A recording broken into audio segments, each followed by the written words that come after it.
All right.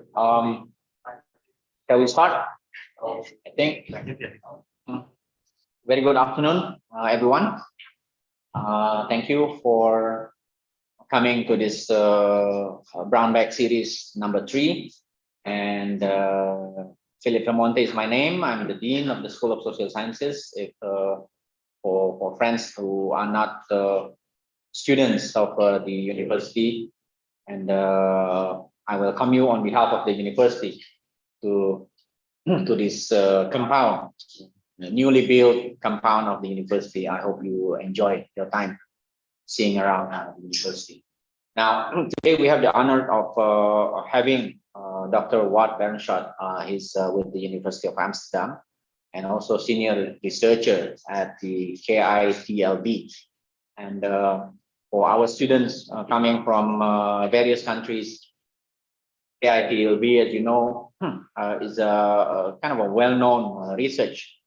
They have been doing a lot of research on various countries, and we have students in my comparative politics class. So today's lecture might be very useful for them. Now, Dr. Ward will speak about electoral violence and patronage networks in India and Indonesia. It is actually coming from his paper published in the journal, and we will also circulate that paper with the permission from him to our student for free, and then so you can discuss with your peer after the discussion. Without further ado, because Dr. Berenschot after this would immediately go to airport, going back to the Netherlands. And we are really very honored that you spare your time before you go to our airport and you find time to be with us here at the university. Thank you. The floor is yours. Thank you. Thank you, Philip. Is it on? Should I do something? Oh, yeah. Very nice to be here, and thank you for the invitation and the opportunity to see this new university here in Indonesia. It's also very nice. It's also just very nice to be back in Indonesia. Because of Corona, I've been locked in Amsterdam for 2 years, not being able to do fieldwork in Indonesia, which is one of the things I like best. So I've just been in Indonesia for 2 weeks, and it has been really wonderful. And I'm really happy that I can end this time here with meeting you all and talking a little bit about some of the research I've been doing and also what others have been doing. I will be talking about a key political phenomenon around the world, and that is violence between communities caused by political processes, what in the paper I call electoral violence.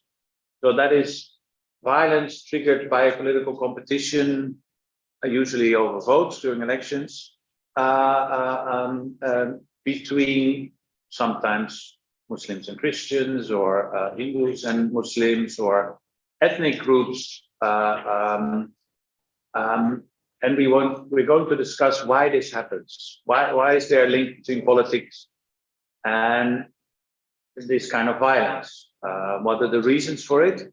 And what maybe also can be done about it.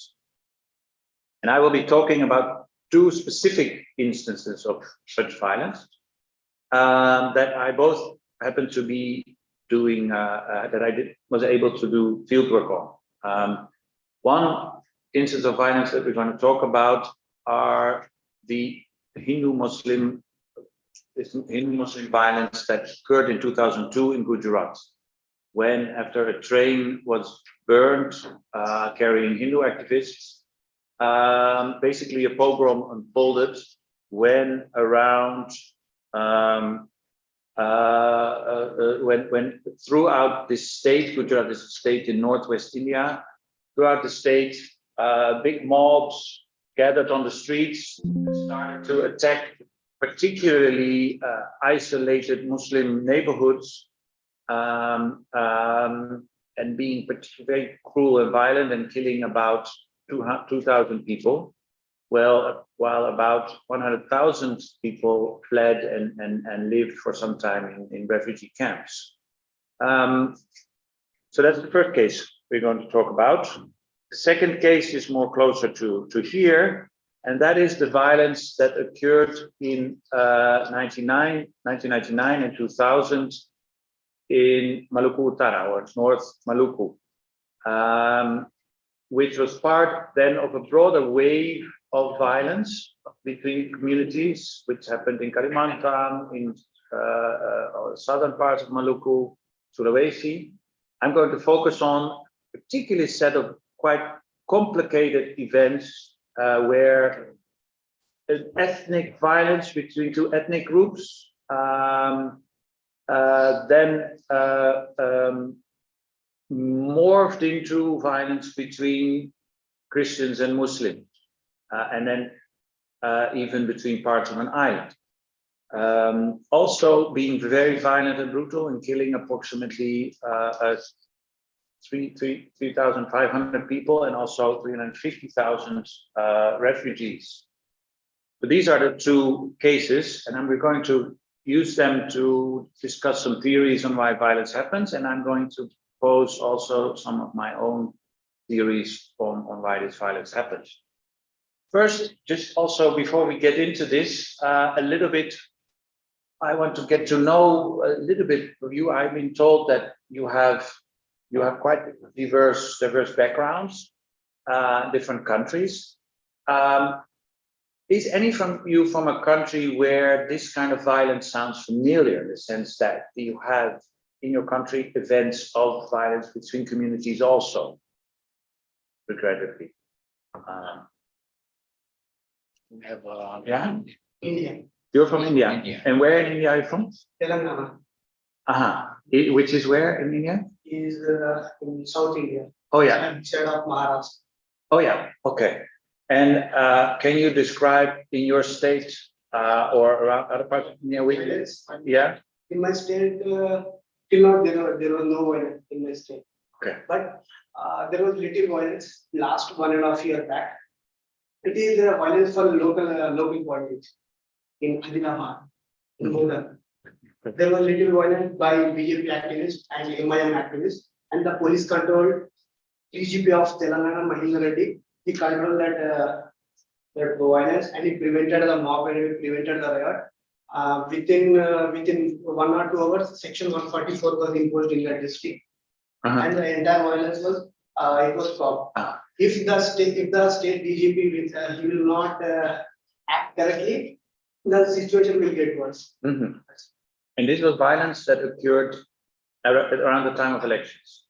Yes. Yeah. That is local elections. Local elections. Not state level, just local. Yeah. Municipal elections. Municipal elections. But a good example of electoral violence that you see where an election process creates such tensions that mobs form, sometimes staying relatively small, fortunately, and sometimes getting bigger, as in our cases.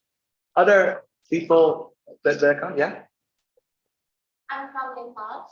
Ah, Usually when the election time comes here, in village areas, there is always a conflict between Muslim and Hindus, because Nepal is a Hinduism nation, and are very in minority. So when there is someone from a different community wants to get that position, or he is there in the election, trying to influence people to get the votes.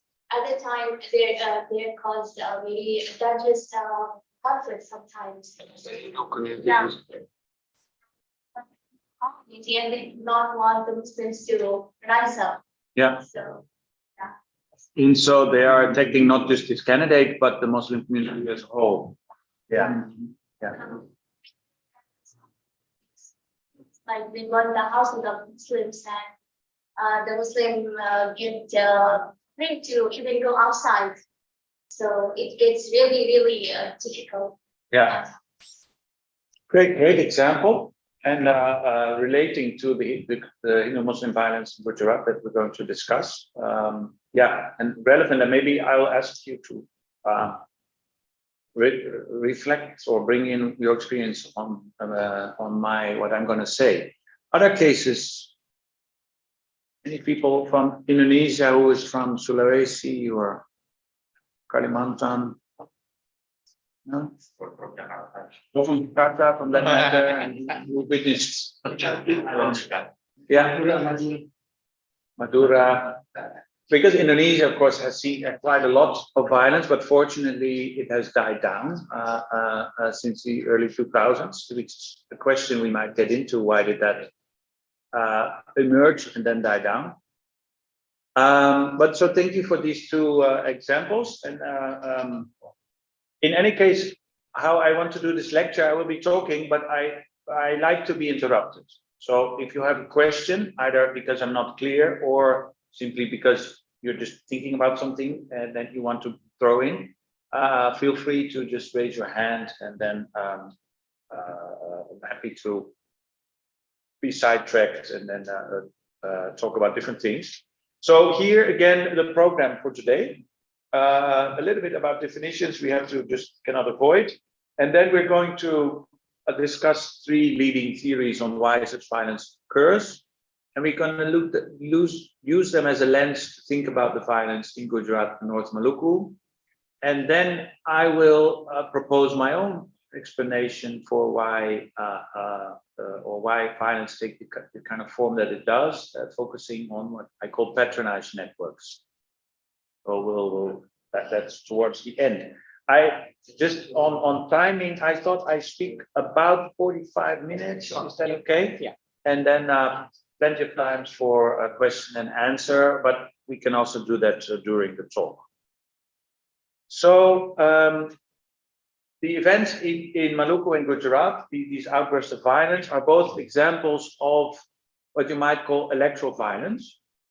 But I'm also putting here on the slide the term communal violence, which is more known to people from India, I think, where the term is more used to describe any broader type of violence between religious and ethnic communities. The word electoral violence became more commonly used to stress the kind of violence that often this kind of violence between communities emerges around elections. That is the tensions of upcoming caused by upcoming elections, or actually tensions caused by elections that have just passed. And that creates a violence between communities, and that's what these violence in Maluku and Gujarat are both could be said to be an example of. You also have a related term, it's called political violence, which is you could.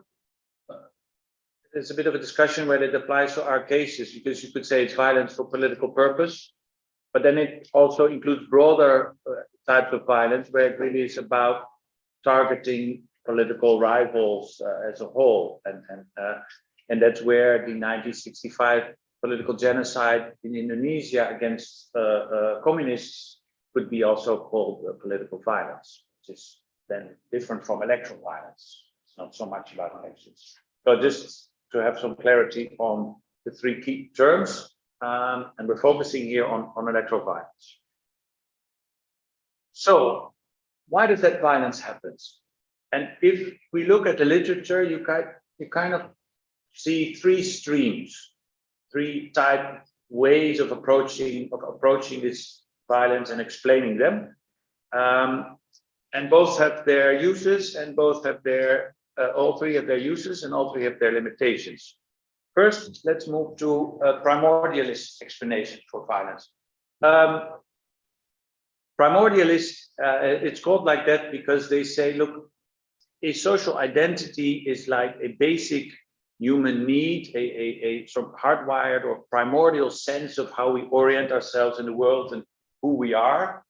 And in that, particularly religion is so important in the way we see the world, that when you have religions living close to each other, they're bound to be conflict, because people see themselves as different, because they are also threatened by people who have hold different values and see the world differently because of their different religion. And the most famous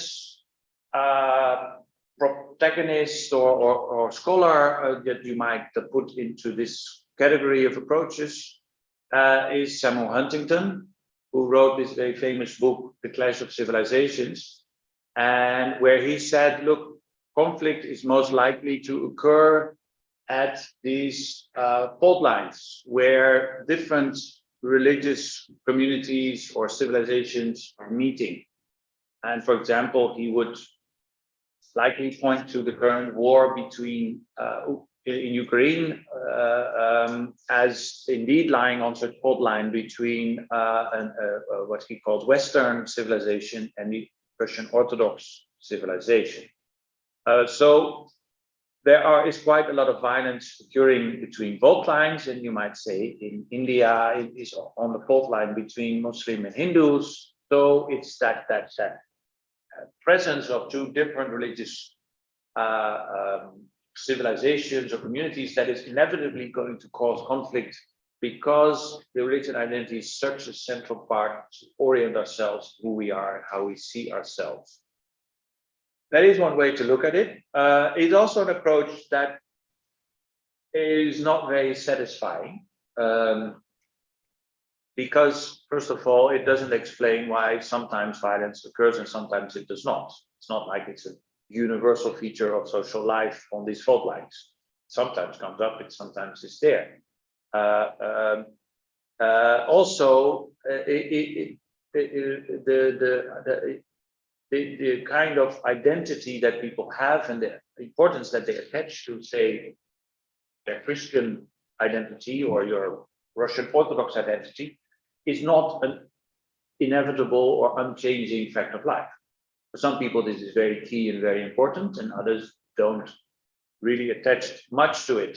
So we should not assume so much, as this approach says, that our identity, either religious or ethnic, is like the key thing that creates difference between people. Rather, these other approaches will say, we'll discuss later on, you should also look at how this importance that we attach to our religious identity changes over time, becomes important, and it goes down.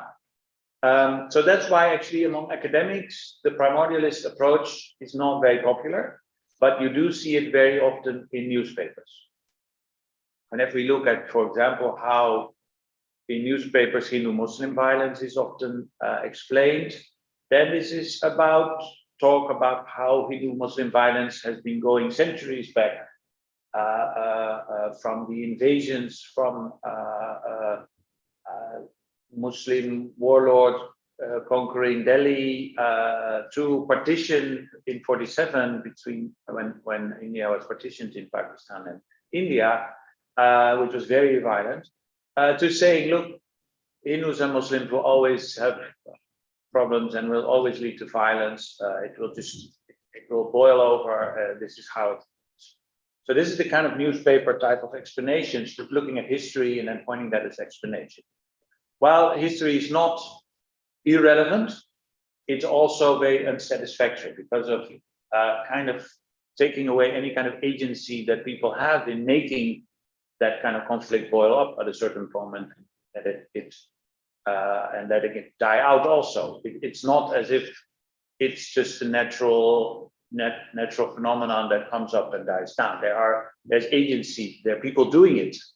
And that's the focus of the second approach, which you might call instrumentalist explanation for violence.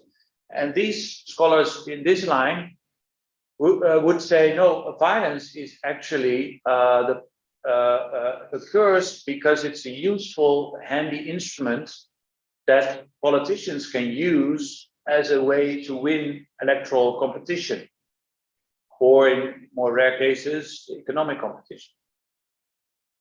So they say, look, to understand violence, you need to look at what purpose it serves and whose interest it serves. So they point out that when violence happens, not very rarely, not only are politicians involved in actually instigating the violence, like going down the street, giving speeches, talking to people about the danger that the other community is posing, but also that they benefit. That their involvement in the violence makes them popular. They could get to be seen as heroes of the community. But, and we're going to discuss this at greater length later on, that it polarizes the community. That it creates a sense of like, whoa, the Hindus are really threatened by Muslims. So any political party that also represents Muslims should not be voted for. Better we vote for a party that represents Hindus and represents the interests of Hindus. So as you can imagine, for that party, in this case, Hindu nationalist parties, violence is very beneficial. It helps them to win votes. So hence, it's called the instrumentalist explanation for violence. It means violence is an instrument in the hands of political elites, which they use as a political electoral strategy. Oh, went too fast. So that's the second approach. The third type of explanation for violence is called constructivist. And this is an approach that takes kind of the opposite view from the primordialists, and that says, no, the identities that we have, our religious or ethnic or whatever identities, is not a universal eternal given. Actually, it's a social construction, hence the term. It's the product of social character of society, and as well as social change, that at certain moments people really feel very aware of their religious identity and also more aware of the threat of the other community, while at a certain point that dies out because again of societal changes. This approach is particularly prone to point out that people are not just Muslim or Hindu. They also are people, have a gender identity. They're a man or a woman. They have an identity in terms of being from a certain region. They are Malukan, or they are from Sulawesi, or they are from Papua. And even within that, they might be from a certain caste or ethnic group, which also shapes identity. And then you also have class. Some people solely identify with being from working class, from upper class, and that shapes their broader sense of who they are and how they stand in the world and how they relate to other people, and who they're comfortable with when socially dealing with people. So this approach says that given the fact that we are all a product of overlapping different identities, we should look at why suddenly one of these identities comes up as key, as central.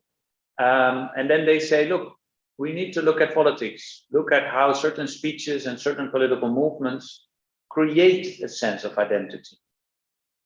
If I take the example of India again, what these constructivist scholars point out is how particularly since the 1980s, India has a strong Hindu nationalist movement, which at the grassroots level has been promoting Hindu pride and a sense of what it means to be a Hindu, including talking about how Hindus have been suppressed by colonial rulers, but also by Muslims over centuries.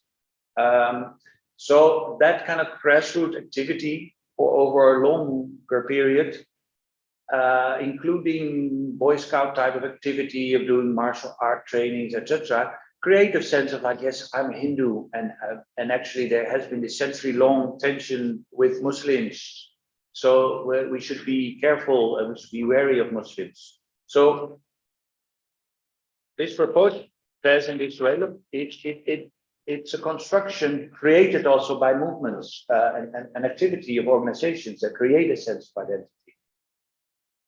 But the more complex analysis say it's not just politics or movements, it's also sometimes societal change that in itself creates a growing sense of identity. In both India and in Indonesia, they point to social change of how religion became more important. In Indonesia, you see gradually when Suharto gave more space for Islam to play a role in public life since the late 1980s. More organizations came up, had the opportunity to do something, and that created a growing sense of Muslimness, of being a Muslim, and then it became more important in self-identity, even if it was not not like a intended or organization that pushed it.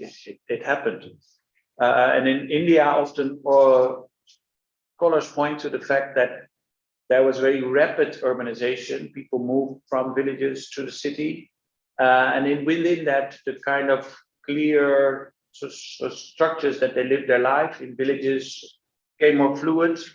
Caste hierarchies became more unclear. People from lower class demanded more status, which created a certain need for certainty. For who am I and what's my position in the world? And for some people, they found that in Hindu nationalism and in its kind of emphasis on the values of being a Hindu and the importance of being a Hindu. So uncertainties of modern life and societal change created also an appeal for a kind of identity-based discourse and to clinging on more strongly to your religious identity.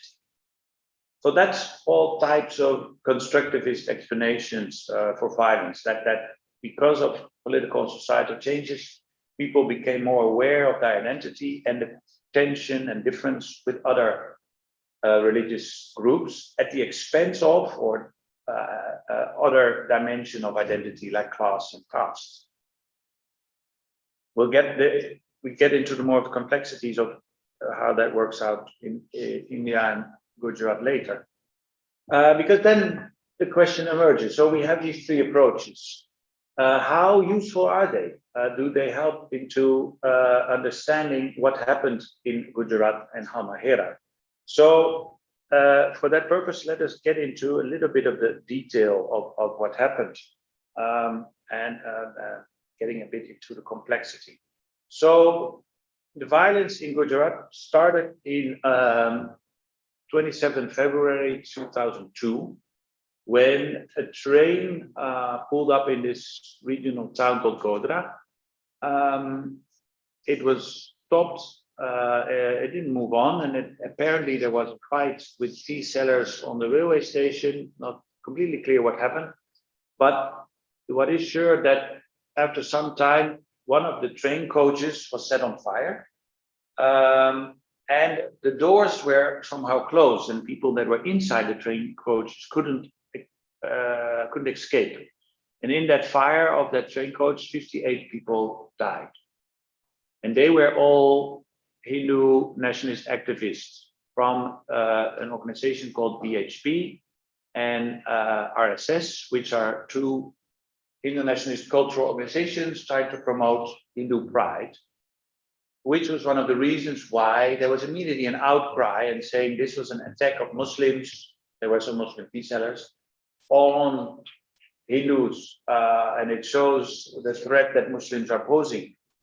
And with that, politicians from the allied Hindu nationalist party called BJP jumped on the issue, and they announced a statewide ban, which is called like strike, or shops were closed.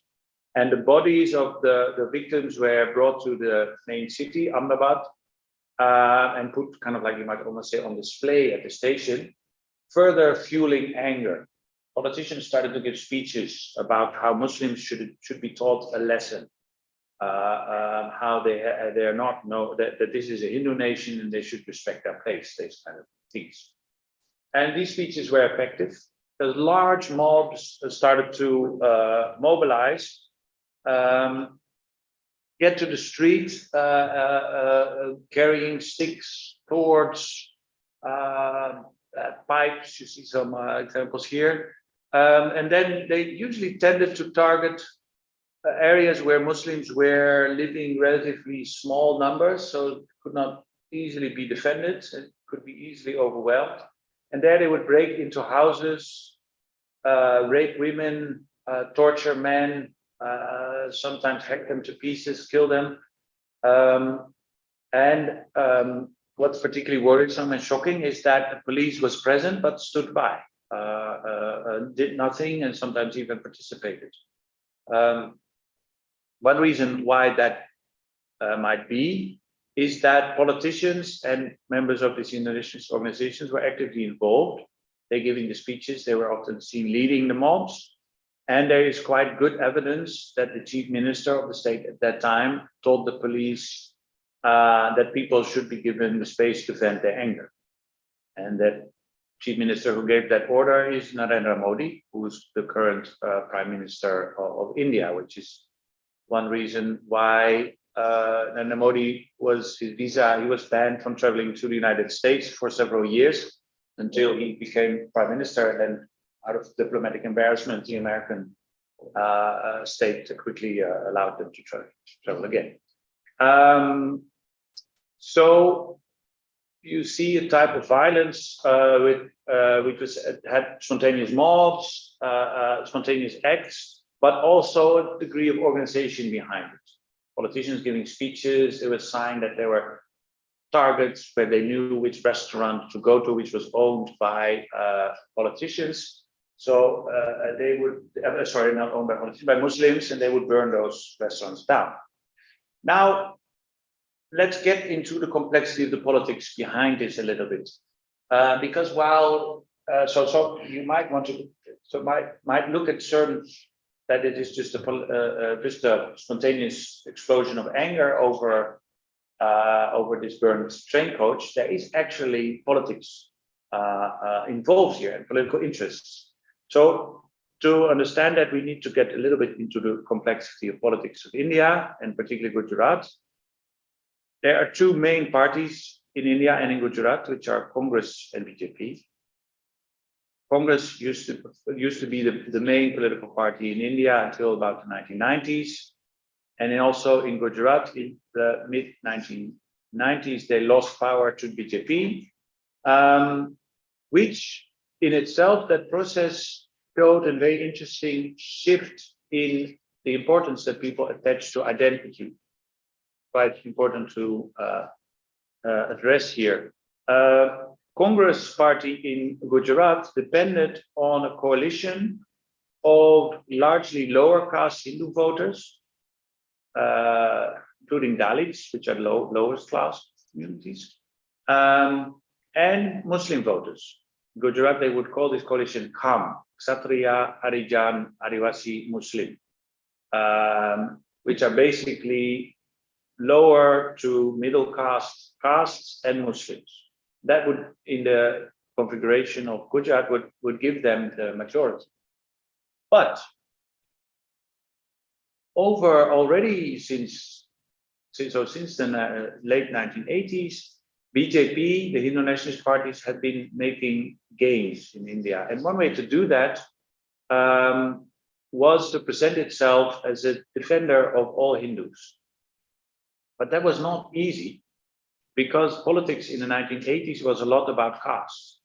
And BJP was seen as the upper caste party, so defending the higher caste elites, while lower caste people distrusted them, and which was for the reason a lot of the debate was about reservations, that is, special place within universities and government positions for lower caste people, like the argument that they had been repressed for centuries, and then these reservations would give them chances. That was the reason why these lower castes would vote for Congress, would give them these reservations. But BJP effectively used this sense of enmity with Muslims and the feeling of under threat, and saying Congress is appeasing Muslims and they are not proper defenders of Hindu community and of Hindu values. So you could see that in their discourse, the way the Hindu nationalist parties spoke, the Muslim as an enmity, as an enemy, became very useful as an instrument to overcome this division within the Hindu community, this division between lower caste and upper caste Hindus. And so what it managed to do was gradually break that coalition that Congress depended on. Congress lost the votes of lower caste voters, who gradually started to side with BJP and said, yeah, we are all Hindus and we should be voting for a party that defends us as Hindus. So you see, in that sense, an illustration of the constructivist approach. This sense of Hindu identity became stronger than the caste identity, the voting behavior of people. So that is one element of political element, but also very more concretely, and sorry for the small letters here on the slide, but concretely also at this particular moment in time, the violence served political purposes. There were elections coming up in December, and BJP, which was ruling at that time, but was facing defeat. They had lost a few smaller local by-elections, and the mood seems to be against BJP, and that people would vote for Congress party. And then this train coach got fire. And it seems reasonable to suspect that politicians from the BJP party saw this as an opportunity to turn the tide and to really use this to present, again, present as an example of the dangers that Muslim poses to Hindus as a whole, and to again cement the unity of both upper and lower caste Hindus and get both groups behind them. And that worked. And that worked greatly. After looking badly in the polls in February 2002, they won the state elections in December 2002 with a big majority. So here you see an example of how violence served one political party to downplay one social division of a caste, to polarize the society and the electorate over another social division, over religion. And here we can see some similarities might come up with when we talk about North Maluku. Here the story is actually even more complex. So bear with me. Some of you might know the story, so that might help. Because the complexity here is, we're talking about violence that actually just erupted in a small island or small part of North Maluku, called an area called Malifut, between two ethnic groups that happened to live there, the Kau and the Makian. And the Makian were predominantly Muslim, but the Kau was mixed. They had Christians and they had Muslims. And I don't know if I have a pointer that works like this. Does it work? No. Oh yeah, it does. So you see my very small pointer. This is the area where the Kau and Malifut were living, Kau and Makian. And they had a fight over land, basically, and boundaries. And there was a mine there, which made it more sensitive who controlled which land. There were some initiatives to settle it. It led to violence. No need to get into the complexity of it, but it led to violence. Some villages were destroyed, and in the end of it, the Makian community was basically thrown out of this part of North Maluku. So here. And then they were sent to, most of them ended up here on this island called Ternate. You see it? I hope you can see it. Which is also at that time still the capital or the main island, so to say, of North Maluku. And they settled there, and they told their stories of how they were treated badly. And here's something interesting happened, because while they were attacked and thrown out by a Kau ethnic group, which consisted of both Christians and Muslims, the story morphed into a sense of like they were badly treated by Christians. The Christians had thrown them out. And then in that Ternate, where they were ended up, there were a lot of other Makian from the Makian ethnic groups who were very willing to felt that they were their ethnic brethren, and they were willing to listen to them, and they were angry about how Muslims were treated. And then tension grew on this island, and gradually a mob formed and then started to attack and throw out Christians. They did that, and this is important for the story, in the southern part of Ternate. Then they wanted to attack and move on villages in the northern part of Ternate, and she's a very small island, but they went to the northern part, and there they came across the troops or the followers of the Sultan of Ternate, Muzaffar Shah. He plays an important role in this story. He had set up his own guards of the island in detention, which are called the Pasukan Army, or the Yellow Troops. And they set out to defend the Christians against what readily became known as the Pasukan Putih, or the White Troops.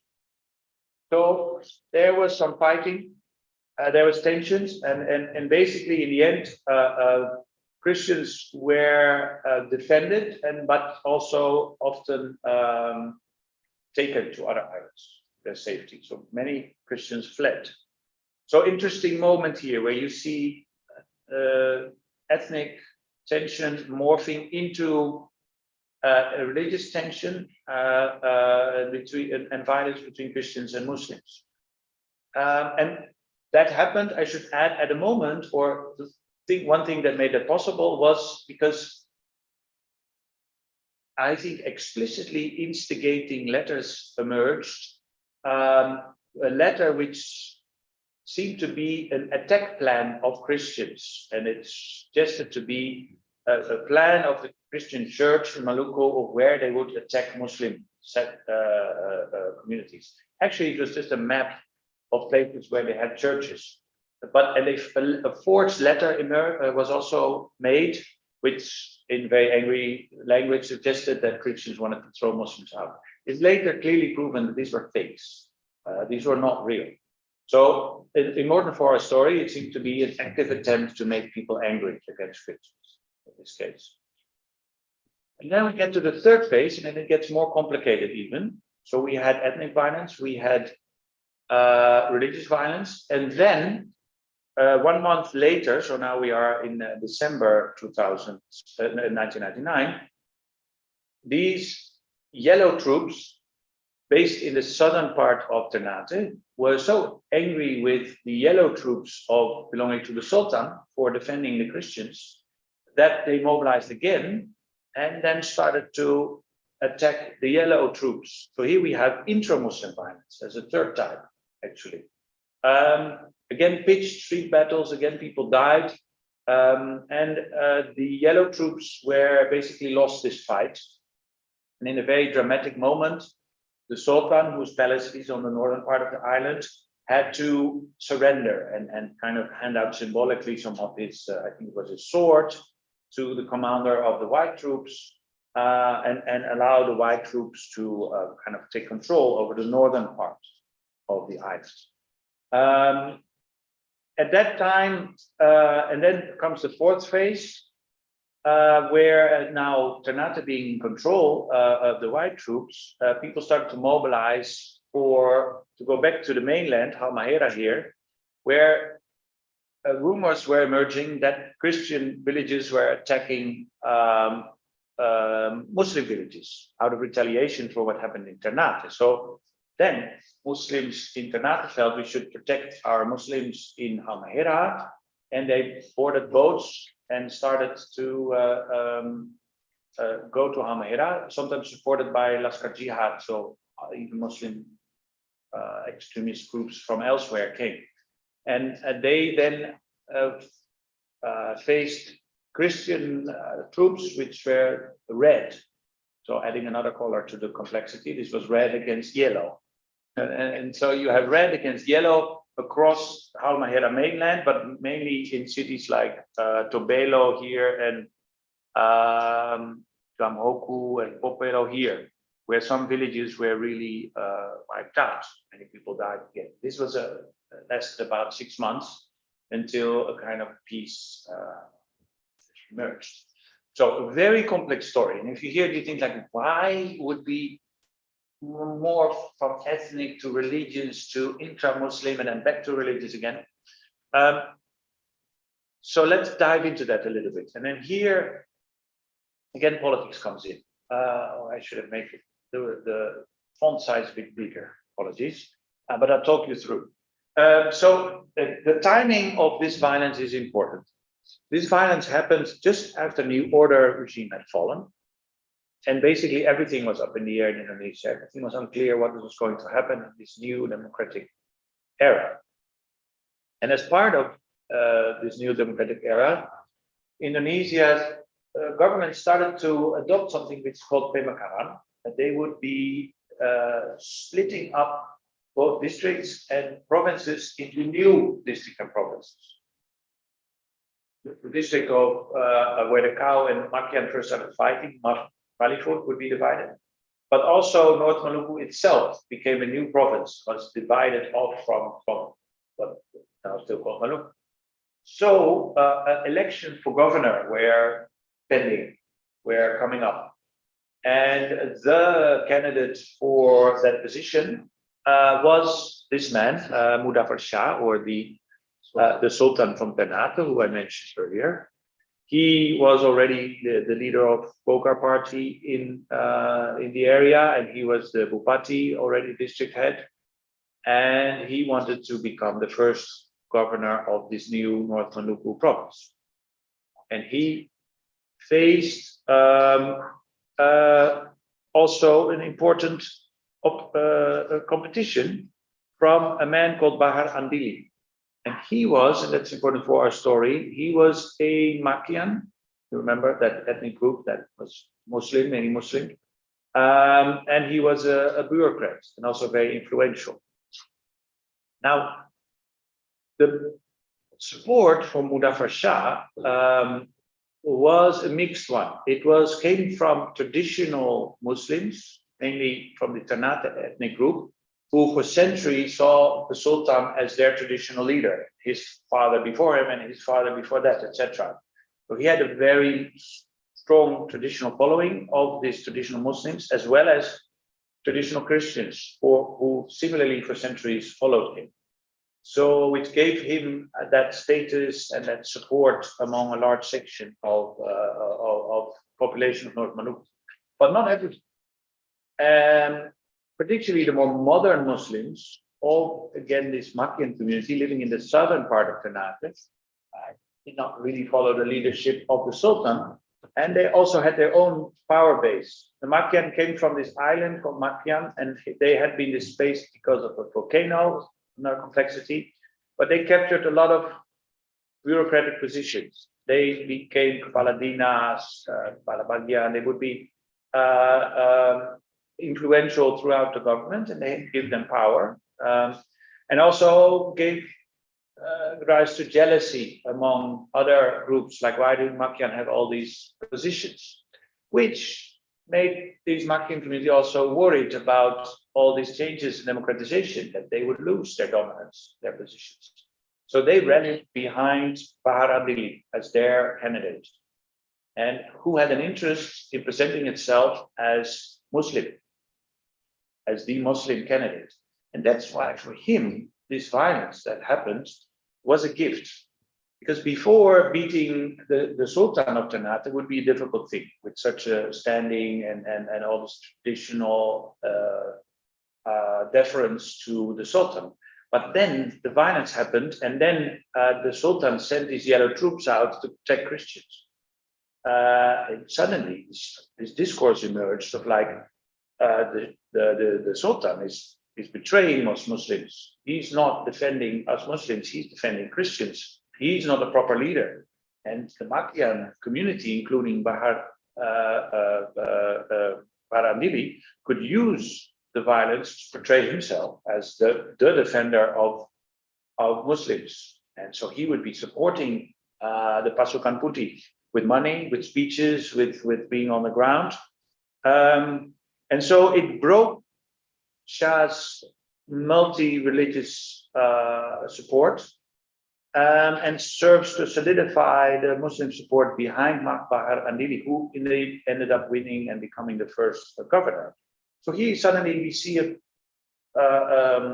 similarity with Gujarat, that the violence similarly broke a multi-religious electorate at the to the benefit of a political group or person or movement that targeted a religious division and benefited from it. So here you see a clear instrumentalist explanation for violence. That look, these might have been political leaders that felt it was advantageous to divide the electorate along Hindu-Muslim lines or Christian-Muslim lines in order to break the electorate, the support base of the opponent. The Congress Party in Gujarat lost in this way, and Muzaffar Shah lost in this way in North Maluku. Furthermore, what is also a sign of the relevance of the instrumentalist approach is that you see here in North Maluku these signs of active instigation, that these forged letters and speeches by politicians who hand out weapons, who tell the police not to intervene. So there's active, indeed, proof that politicians might be seeing this as an instrument that might be useful. So instrumentalist explanations make sense. And similarly, as you heard me talking, you could feel that constructivist analysis also makes sense, because you see this change in the importance of religious identity, and that it came up and that it became more important. And if we would dive into its history, which I don't have time for, but you see that even over a longer time, religion identity started to play a more important role in both areas. So relevant, it does give an answer to why this violence happens. And it even helps a little bit to understand why it happened at that particular time. That in both areas, it seems power was up for grabs. It was unsure who was going to win. Big changes in particularly Indonesia, that people felt insecure and felt more like, okay, then we need to make use of more extraordinary instruments to win. It also does still kind of leave questions open of like, why do followers follow? Like that, okay, we see these Marandili and DJP, they have interest, but why would normal people who have no interest in this, why would they follow? Why would they follow these leaders? And that question brings me to the last part of my lecture, which is that brings me to Patronized Networks, which helps, I would argue, answer why the followers follow. But before getting to that, let us get into a little bit of complexity of the actual pattern of violence, which is that violence did not occur everywhere. This is a map of the city of Ahmedabad, Gujarat main city. It happens only on the eastern part, mainly in the poorer areas. And even within those areas, not everywhere. I studied for this project where I did fieldwork, I studied this community of a neighborhood community made up of Muslims and Hindus, who jointly not only led the community, but also kept mobs out and protected the Muslims from being attacked by Hindu Muslims. They even got prizes for it, which you see on the left, for maintaining a harmony. Interestingly, in North Maluku, you also have a very clear and funny spatial pattern. Sorry for the not great map, but the main thing here is the line. You see here on the southern parts, Ternate Selatan, this is where the Makian community lived and where they gathered, where the Pasukan Putih was found, the white troops. And then here there's this dividing line. And then this is, and here also where my arrow is now, this is where the Sultan's palace is. And this is where the Pasukan Yellow, Kuning is from. So this part from the island fought against this part. And it was basically along this line. And this is where it gets interesting, because on that line is this fort, Benteng Oranye. And then suddenly it emerges that this line goes back 3 centuries. Because when the Dutch colonialists arrived on the island, in more even in the 17th century, they made a deal with the Sultan. They said, you can rule the northern part of the island, do what you want. We will settle on the southern and we'll rule in our way, which they've done for a long time, centuries, and then there was independence. And this kind of division of influence was maintained. So still the Sultan remained most influenced in the northern part of the island, while the southern part less influential, less so. It's important for our story that it overlaps with the pattern of violence. Here you see just an example of this is the statue that you see in the southern part of the island of Ternate, obviously not in the northern part. The white troops. So this spatial pattern, this north-south line, or this division in neighborhoods in Gujarat, my argument for why that matters is that they reflect also difference in patronized networks. Now, what are patronized networks? They are informal connections between politicians, bureaucrats, and local brokers through which citizens gain access to the state, to the resources that the state has to offer. So a bit schematically put, it looks like this, that basically you have normal people at the bottom. They want to get a job for their son, or they want to get a budget for improving the streets, or they want to get a job in local government office. They don't just get that like that. In most parts of, particularly the global south, this works to influence, to networks, to knowing somebody. And often not just knowing somebody, but also exchanges of favors. And that's called patronage. So state resources will go down, the state projects or jobs or schooling, etc. But in exchange, political leaders would make sure that they get support in return, votes. This is called patronage or clientelism. That's organized through networks. And that's key for our story, they differ. What the forms they take, the way this access to state resources is organized. And in India, these patron networks are most clearly organized, so it's more easy for me to show this to you. When I was in Gujarat, they looked like this. You would see politicians sitting out on the left here on the street, the man with the pinkish shirt, where every morning people would come and say, bring their problems. They say, look, the street is overflowing because the gutter is blocked. My son needs to go to good school, or my father is sick and needs to get a hospital bed. He would be able to arrange it. He would call the bureaucrats, he would get it done. In exchange, of course, he would expect people's votes. So this is basically a patronage network like working in progress. Sometimes it was even through an office. So on the picture on the right, you see an active, like an Anggota Dewan, a member of state parliament having its local office. He would sit there from between 9 and 11 in the morning, where people would come with their requests. He would again pressurize bureaucrats to get it done. Any kind of access to state resources and favors he would arrange. In Indonesia, this is a little bit more complex because political parties are not so strong and distributing favors.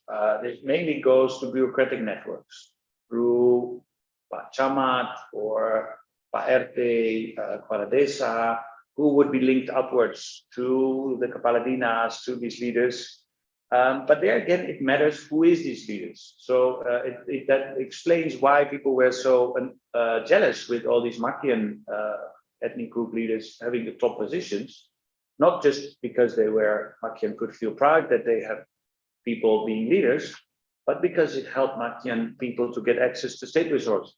They would get also their younger people state jobs, or they would get budgets, or they would get interesting projects, or say Makian businessmen would find it easier to get projects. So it matters when you have a kind of informal distribution of state resources. It matters who is ruling, which all make it all the more explains it better why elections are so sensitive, because it shapes who can get access to resources. But so back to the patronage networks. What you could see is that so in the southern part of Ternate, the way how people access state resources was through these Makian bureaucratic networks. But in the northern part, that worked very differently. The Sultan had been ruling there for centuries, and they had set their own system with something called Pangira, which were like that type of leaders, but basically local representatives of the Sultan. And if you had an issue, you go to the Panjira, you would ask for his support.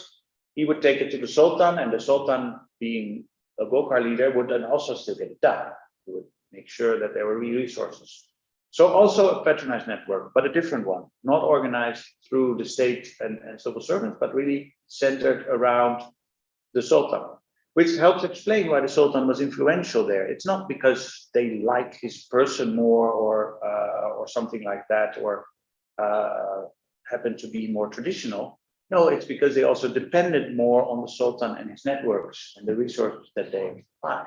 So my point here, and important for the analysis, is that the character of patronage networks, they have a territorial character. They are strong in certain areas and weak in other areas. The Sultan's patronage network was strong in the northern part, weak in the southern part. The Makian bureaucratic network was strong in the southern part, weak in the northern part. And it's this, I would argue, that explains why you see this different pattern of violence. Why you see the Pasukan Putih being able to mobilize in the southern part and not in the northern part, and why Pasukan Kuning is from the northern part. There are three reasons basically for why there's this link, I would argue, between patronage networks and violence. First is because the people that lead patronage networks are also the people who have the authority and status to influence, to convince people what should be done. If these Makian bureaucrats in the southern part say, we really need to take revenge and attack Christians, then other people who depend on them, who are used to seeing them as leaders, listen. Similarly, if Sultan in the northern part says, we should not do this, let's protect Christians, he has the authority, particularly because he has been distributing favors and it's important in daily life. So that's one reason. The second, very interesting if you get into it, is also that these networks themselves create motivations for people to do something. And this is where the question of why do the followers follow can be partly answered. That these patronage networks, they come with, they're lucrative. They come with money and status that you can get. For example, here, these violence is often perpetrated by local Freman. You see one I interviewed here in Maluku on the right, and some I interviewed here on the left, a little bit retired ones here. They're usually engaged in semi-illegal activities, but are supported by politicians. For example, Gujarat alcohol is banned, not allowed, but they used to trade it. And they could do so because they had secret support for politicians. Now, how you get that is to be known as dangerous, as being some sort of influence, status as a violent, dangerous person. And violence is a way to do it. You take the lead during violence, you'll become respected as a Preman, and also you make politicians a bit thankful because you actually do what they wanted you to do to organize the violence. So you safeguard your business afterwards, basically. It's one of the reasons why the followers follow, because these patronage networks create incentive. Another example here, some quotes, again, just two small letters about why the police did nothing. It's not because they were so fanatic or hysterical. It's because they made also calculative. They calculated that if they would go against the wish of the politicians who wanted violence, they would risk their career. They might be sent elsewhere. They would have the non-job can, or they would be at least their contacts, useful contacts with politicians would be damaged. And you see that some of the quotes here are making that point. So basically, because of these informal exchanges of favors within patronage networks, the police could be neutralized and would not intervene. Third reason why violence happened in what the relationship between patronage networks and violence, and it's the most complex one, and that is that patronage networks themselves shape the importance that people attach to identity. Patronage networks can come organized along religious lines, which what I call here is that they're ethnicized, or they can bridge ethnic divisions. So in the northern part of Ternate, the Patronage Networks did not have an ethnic religious character. They were Muslims and Christians all together, and these networks were serving both. In the southern part, they were only serving Muslims. Similarly, in that peaceful area that I showed you in Gujarat, they were serving both Muslims and Hindus. Well, in other areas, they were only Hindu organizations that were providing people with access to services and resources, because these were the Hindu nationalist organizations that were doing that. Now, if that is done year in, year out, and people give you a job or a good mission in a school and saying we are defending Hindu interests, we are here for Hindu Rashtra, you get the sense that it's really your Hindu identity that gives you access to benefits and resources. So my point here is that the character of patronized networks themselves help create a sense of like, oh, my Hindu identity or my Muslim identity is really key to my quality of life, of how I live, and actually defending it against the other religion is not just because of a sense of pride, but really about my chances of getting a job or my son getting a good contract from the government. So it is a bit of a complex story that I recommend you to read in that paper that Philip will hopefully distribute where more detail, but it's summarized here that violence basically did not, between religious communities, did not occur in areas where you had patronized networks that bridged religious divides, but religious violence did happen in area where you had patronized networks that were only from one religious community, and that then had an interest to mobilize violence to get more support, because violence served their political interests. They broke that coalition of the other competing patronage networks. So it's a bit of a complex story, but which I will not, it would need more time to fully flesh it out. We can do it in the Q&A, but I want to leave more time for questions at least. So that basically brings me to my conclusions. Well, violence is a complex thing that happens, and the approaches that I discussed today all have relevance. They stem from political competition, and politicians make use of it to polarize the community. It matters. The constructivist approach matters also in the sense that it helps us to ask and answer questions about why a sense of identity changes and why an impression of conflict emerges. But similarly, I think there's a relationship between these processes and the character of the networks, informal networks, to which people deal with the state, because they shape the authority and the infrastructure for organizing violence. That's basically what I wanted to tell you today. Thank you. Illuminating findings on how violence occurred, and I have my own questions before, but as you speak, the answer seems to be already offered. So I would not ask my question. Instead of I'm going to ask the participants to, if they have questions, and they do have already. I got one from YouTube, because this is a live stream to YouTube. Oh, that's great. Let me see. There's this question from Mr. Haza Min Fadli Robi from YouTube. Professor Berenschot, a question: how do you see the prospect of Muslim politics and politicians in India after CAA?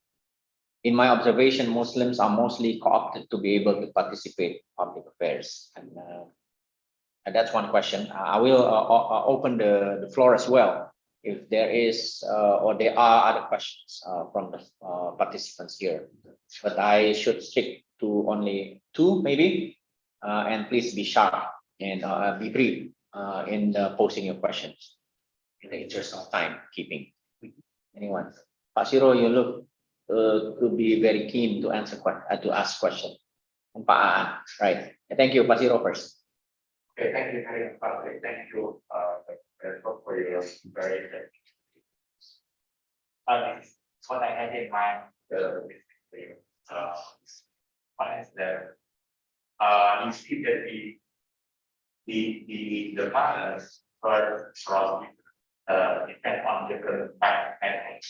But some people will say, oh, if you say that if the network what really is proof on, there is actually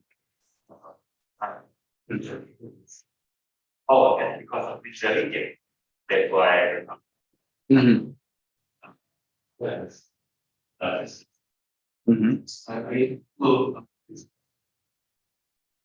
You see that this takes place in the same region. So one people say that in areas in which you have bonding networks, bonding ties between people, you will normalize social connections. But my question is, some people say that in those areas, some areas, the religious areas are more likely to function rather than homogeneous areas. In terms of it, say, well, the state of the land because they are homogeneous, compared to state. So in the religious area, how do you think how or why the types of networks are? You can see that right now how okay it's group they develop but the other group they develop only for various what is this what do you think what is why this Right. I think Dr. Watt already note your question, and I think it's more about some kind of ethnic distribution that would contribute to different kind of a patronage network, if I understand you correctly. But Dr. Watt, I can have the once. Last one. Yeah. My name is Anjana from I'm visiting fellow with ISIS Bishop Institute.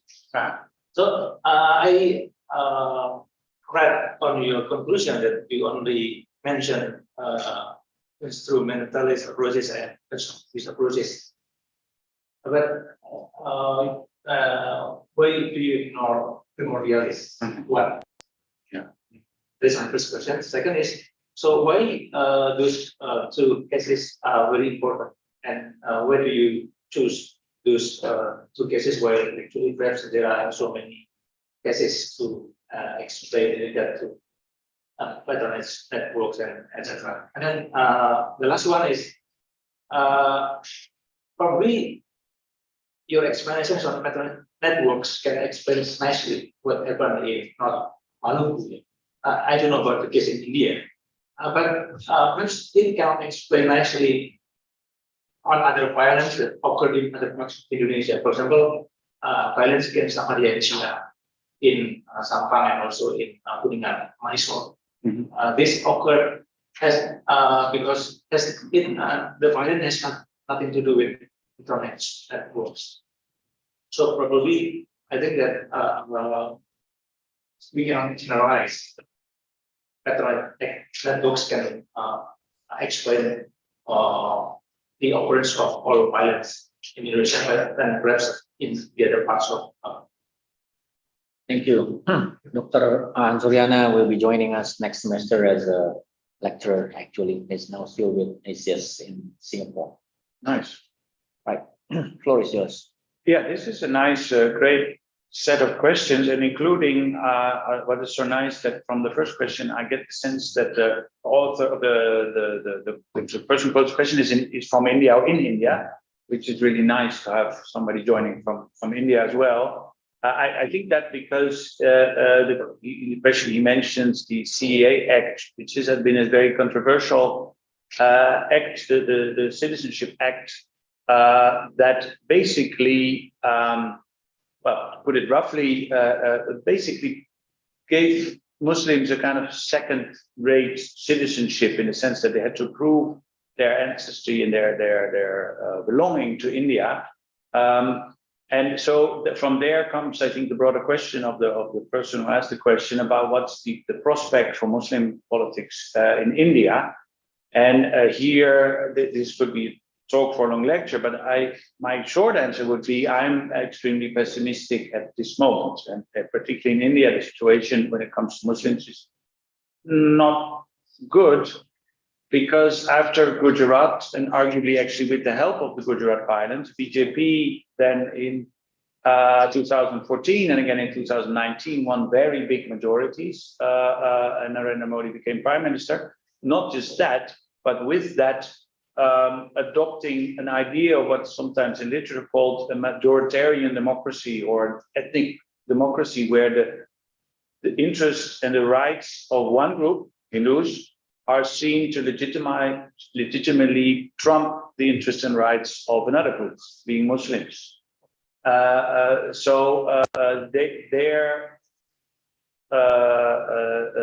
They face harassment, violence for there are certain cow slaughter vigilante groups that attack them, but also difficulties in mobilizing and organizing. So a constant stream of discrimination, which makes it difficult for Muslims currently in India. So that's my short answer to the important question. Siroj, yeah, thanks for the question, and interesting to bring in the bonding and bridging element, which is also a part of some studies on violence that suggest, look, bonding networks that connect different religious groups help to prevent violence, and bridging ones. And if you don't have such networks, then violence is more likely. My study would not argue with it, but actually I would say puts a finer tone to it, that it's not just civil society, it's not just a sports club or something. It's particularly important when you have bonding and bridging patronage networks. When you have patronage networks that combine Christians and Muslims and serve them both. And in response to the second part of your question, the fact that they become ethnicized, but then what I said, that they become organized along religious lines, is not a fact of nature or inevitable. Say in Gujarat, this I wrote in my paper, they used to be organized on the basis of class. So you would have a very large textile mill union, labor union, that would be serving its laborers with similar kind of access, getting things done to people, being brokers, being a patronized network. But then the textile industry collapsed. The labor union lost its following, and then the Indo-nationalist organizations jumped into that gap and then started to provide similar services. So my point here is that the ethnicization, that it became organized along religious lines, was not a fact of nature, but it's actually concrete economic changes in the state and the collapse of the textile industry here that led to that development. And a bit similar or more complex story we could say about patronage networks in Indonesia, how they gradually, the religion and the mosque networks became more important after particularly Suharto opened up for Islam in the 1980s. So that as partly as an answer. While I agree, of course, it's the heterogeneity of different communities living together that creates scope for violence, but then the character of the networks matters. If they could be bridging and focus on other divisions, but sometimes they become organized along religious divisions. That's my point. On your Primordialist point, yes, indeed, I did not put it here, but I should have, because it's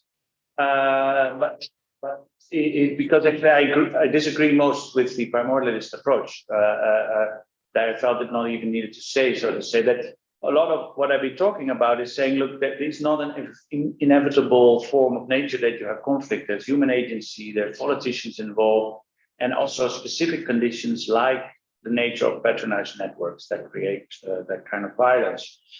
Why I focused on these two? Well, partly coincidence, actually. Like I did my PhD thesis on Gujarat when the violence had just occurred. And I had already been studying in India before. And then, well, actually, just my wife was sent to Indonesia for her work, and I followed. And then I was interested in comparing, and then they brought me to North Maluku. So when I started doing fieldwork there, so it was more following the stream of coincidence rather than an outset design from the beginning, so to say. And your last, most challenging question is: does it apply to all instances of violence? This focus on patronized networks. I would say no. It does require some qualifications that they are not always so relevant. But you mentioned the case of the Ahmadiyya. Even there, you could look. There is relevance to see how the leaders were involved in the instigation of the violence, how it did, and the way they managed to get the police, or I think it was the army there, to stand off, has importance in the informal relationship between these leaders and the army and the police, as well as how the violence boosted their status. It is still relevant, I would say, although it's a bit more complex than the analysis here that I was saying. It is indeed not a one-on-one fit. So, yeah. Yes, we have room for one more question. Yes, Saima.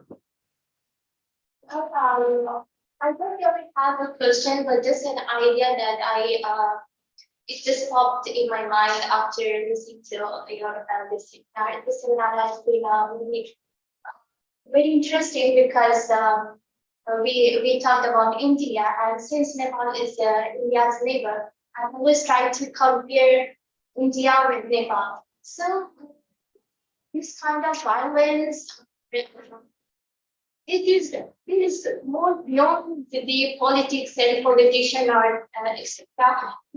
What I sense is that sometimes when there is a violence going on in India, and so there is something in Nepal, like people is not talking about it.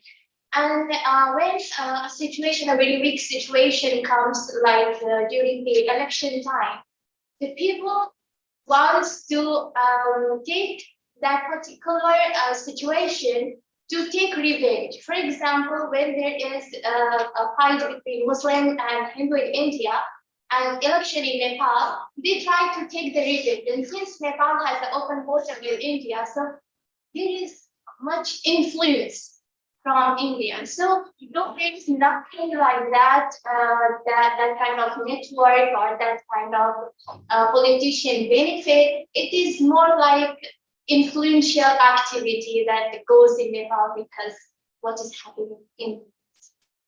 That's great, thank you. And nice to bring in Nepal, and I love to talk about this a little bit further, particularly your I don't know Nepal, but your point that there's no network behind it. What you see indeed is often that violence starts as a fight between people, but it often links up. So you would have, say, two gangs of criminal gangs competing over particular territory about whether to supply alcohol or parking tickets or something. And they would be competing for the same turf. So you would say it's just a fight. But it gets a religious character, particularly because one group of Preman or Gunda might be linked to a particular politician from the same Hindu, from a Hindu background, and they would be talking about themselves as a Hindu gang. And they would be saying, we fight against Muslims. So while indeed it's the fight over turf and territory and just money, the fact that they are integrated in networks that have already a kind of religious coloring gives this local fight a whole different significance. That it gives significance of being between Hindus and Muslims. And it obscures the fact that it's actually between two groups of gundas wanting to make money. And they also, in my experience, these gundas actually use this. They don't want to say we are just Gundas fighting for our money. They want to say we are defending Hindus. Much nicer thing to say. So yes, actually there are local fights, but they are often integrated in broader networks, and that create the coloring that it gives. Thank you. Thank you, Dr. Berenschot. Yes, he needs to go to the airport, and in interest of time, we have to complete our discussion at this point. But the last point from Saima, I think is very important. I'm not an expert on this Malukan conflict, but if I remember it correctly, it was also started by a gang war in Ketapang here in Jakarta. That had something to do with it. Two groups of Preman, and then the Maluku origins, right? And then it spilled over to Maluku, and it became very uncontrollable. That's if I remember the case correctly, back in 1999. Precisely, was the origin. Right. Yeah, of the one in South Maluku. But this was not electoral, right? Yeah. That was not electoral, but this one specifically about the election. Okay, thank you very much for you who have been participating in this discussion. And then for those of you who are following this discussion from YouTube, thank you very much. So we'll see you again in our next webinar 2 weeks from now.